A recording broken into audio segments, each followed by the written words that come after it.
Hi friends, என் name Amudha. என்னோடய channel name Amudha சுவை அறுசுவை. இன்றைக்கி நம்ம பார்க்க போகிறது வந்து ரொம்ப இன்ட்ரெஸ்டிங்கான பிஸ்கெட் தான் பார்க்க போகிறோம். ட்ரெயின்லலாம் வரும்போது நெய் பிஸ்கெட்னு விற்றுட்டு வருவாங்கல்ல, அந்த பிஸ்கெட்டை வீட்டிலே எப்படி செய்யலாம், நம்ம ஒரு கேஸ் அடுப்பில் எப்படி சிம்பிளாக செய்யலாங்கிறதெல்லாம் நான் காமிக்க போகிறேன்.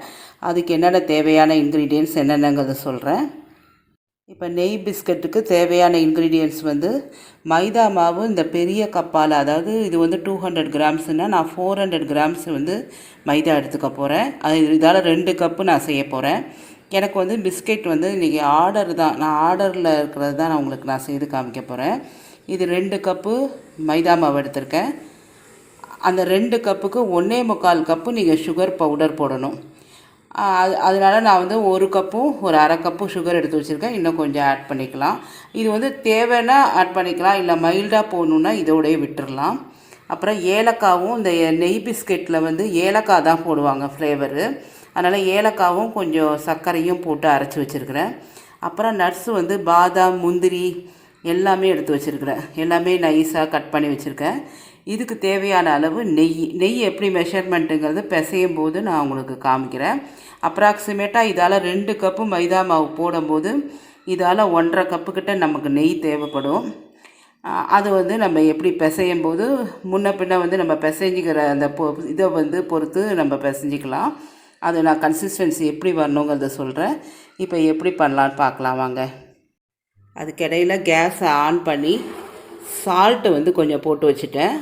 நான் மைக்ரோவேவ்லேயும் ஒரு செட்டு வைக்க போகிறேன், ஒரு செட்டு கேஸ்லேயும் வைக்க போகிறேன். இப்போ இதை கேஸில் ஆன் பண்ணிவிட்டு இதை வந்து இந்த ஒரு பிளேட்டு, சும்மா எந்த பிளேட் வேணாலும் போட்டுக்கலாம், என்கிட்ட இந்த பிளேட் இருக்குது, அதில் போட்டுக்கிறேன். அதுக்கு மேலே வந்து இந்த பிஸ்கெட்டை செய்து இது மேலே நம்ம வச்சுக்கலாம். இன்க்ரீடியன்ஸில் விட்டுட்டேன். ஒரே ஒரு பிஞ்ச் வந்து பேக்கிங் பவுடர் ஆட் பண்ணிக்கிறேன். இப்போ நெய் போட்டுட்டேன், பேக்கிங் பவுடரையும் போட்டுட்டேன். இப்போ ஃபஸ்ட்டு சுகரை போட்டுக்கணும்.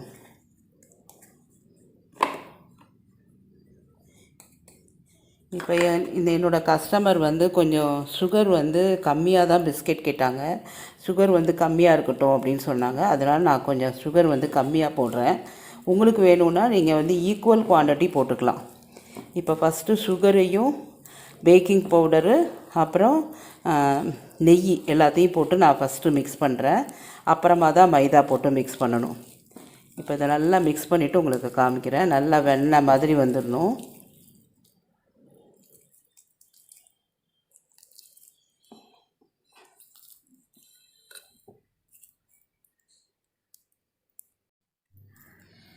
இப்போ இதை நல்லா வெண்ணெய் மாதிரி மிக்ஸ் பண்ணிக்கிட்டேன்.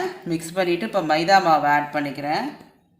2 கப்பு மைதா மாவு ஆல்ரெடி சொன்னேன்ல, ஃபஸ்ட்டு 1 கப்பு ஆட் பண்ணிக்கிறேன். இன்னொரு கப்பு மெஷர் பண்ணி வச்சுருக்கேன், அதையும் ஆட் பண்ணிக்கிறேன். நெய் பிஸ்கெட்டுங்கிறதுனால நம்ம நெய் மட்டும்தான் இதுக்கு யூஸ் பண்ண போகிறோம்.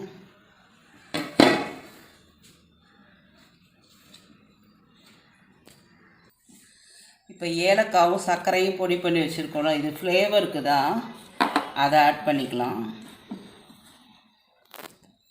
நட்ஸு வந்து 2 விதமாக போடலாம். இதிலே போட்டு பிசைஞ்சு அப்படியும் செய்யலாம்.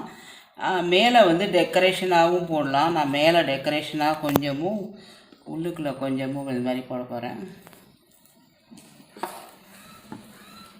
இப்போ ஃபுல்லாக பிசைஞ்சிட்டு உங்களுக்கு எப்படி ஷேப் வருதுங்கிறத காமிக்கிறேன்.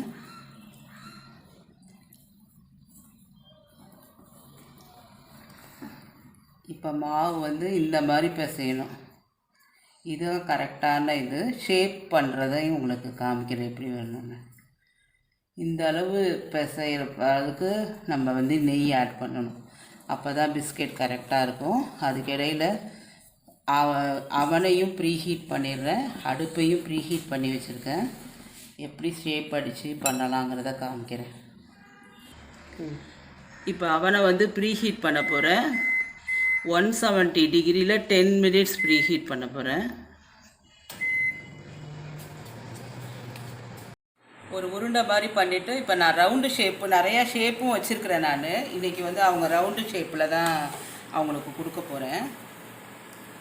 ஒரு பால் மாதிரி பண்ணிவிட்டு இதை நல்லா ரொட்டேட் பண்ணிவிட்டு ஒரு பேட்ச் நான் அவன்லையும் ஒரு பேட்ச் இதுலேயும் உங்களுக்கு பண்ணி காமிக்கிறேன்.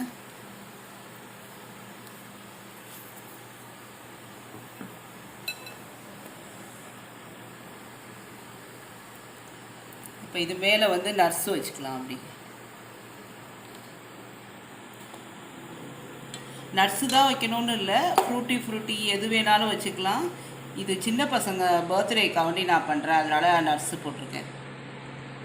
இது எல்லாமே ஒரே ஷேப்பு ஒரே திக்னஸ் இருக்க மாதிரி பார்த்துக்கோங்க.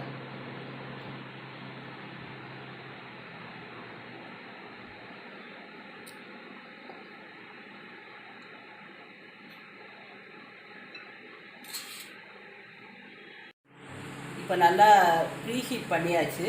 இப்போ இதில் வந்து இந்த பிஸ்கெட் இதை வச்சுட்டு கேஸ் அடுப்பில் வச்சிடுறேன். இன்னொரு செட்டு மைக்ரோவேவில் வைக்க போகிறேன். இது ஆயிடுச்சு.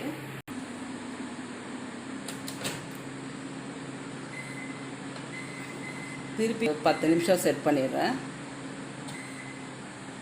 மட்டும் 10 நிமிஷம் ஆகும். அதுக்கப்புறம் வந்து நீங்கள் ஒரு 5 மினிட்ஸ் 7 மினிட்ஸில் ரெடி ஆகிடும் பிஸ்கெட்டு. இப்போது 15 மினிட்ஸ் ஆகிடுச்சு. பிஸ்கெட்லாம் ரெடி ஆகிடுச்சு சூப்பராக. நீங்கள் பாருங்கள், உடனே எடுத்துட்டாக்கா கொஞ்சம் உள்ளே வேகாத மாதிரி இருக்கும். ஒரு ஃபியூ மினிட்ஸ் விட்டுட்டு நல்லா ஆறுனதுக்கப்புறம் நம்ம ரூம் டெம்பரேச்சர் வந்ததுக்கப்புறம் நான் எடுத்துகிட்டு காமிக்கிறேன் உங்களுக்கு. இது வந்து கேஸில் செய்கிறது. அவனில் செய்ததும் ரெடி ஆகிடுச்சு, அதையும் காமிக்கிறேன். இப்போ அவனில் வச்சுருந்ததும் ரெடி ஆகிடுச்சு. இந்த பிஸ்கெட்ஸ்க்கு வந்து வெறும் 3 இன்க்ரீடியன்ட்ஸ் வச்சு மைதா, சுகரு, அப்புறம் கீ இதை வச்சு இவ்வளோ அருமையான பிஸ்கெட் செய்ய முடியும். இது பேசிக் தான். இதிலே வந்து வெண்ணிலா எசன்ஸு, பைனாப்பிள் எசன்ஸு, அப்புறம் பிஸ்தா எசன்ஸு, அந்த மாதிரி டிஃப்ரெண்ட்டாக எசன்ஸ் எல்லாம் ஆட் பண்ணி அதுக்கு தகுந்த மாதிரி பிஸ்தானா க்ரீன் கலர், அப்புறம் வந்து பைனாப்பிள்னா எல்லோ கலர், அந்த மாதிரிலாம் வந்து இந்த பிஸ்கெட்லேயே அவ்வளோ வெரைட்டியாக நம்ம செய்யலாம். இது வந்து பேசிக் தான். நான் உங்களுக்கு செய்து காமிச்சிருக்கேன். இதை வச்சு ஏகப்பட்ட பிஸ்கெட்ஸ் செய்யலாம். எனக்கு ஆல்மோஸ்ட் ஒரு 20 வெரைட்டி தெரியும். நான் பேக்கிங் கிளாஸும் குக்கிங் கிளாஸெல்லாம் எடுக்கிறேன் வீட்டிலே. அதனால் எனக்கு நிறைய வெரைட்டி ஆஃப் பிஸ்கெட்ஸ் தெரியும். அதில் ஒரு வெரைட்டி தான் இது. இந்த வீடியோ உங்களுக்கு ரொம்ப பிடிச்சிருக்குன்னு நினைக்கிறேன். பிடிச்சிருந்துன்னா லைக் பண்ணுங்கள், ஷேர் பண்ணுங்கள், சப்ஸ்கிரைப் பண்ணுங்கள். பக்கத்தில் இருக்க பெல் பட்டனை ப்ரெஸ் பண்ண மறந்துடாதீங்க. உங்கள் ஃப்ரெண்ட்ஸுங்களுக்கெல்லாம் இதை ஷேர் பண்ணிங்கன்னா அவங்களும் இதை செய்து பார்த்து பயனடைவாங்க. வேறு ஒரு நல்ல வீடியோவில் பார்க்கலாம் ஃப்ரெண்ட்ஸ். பாய்.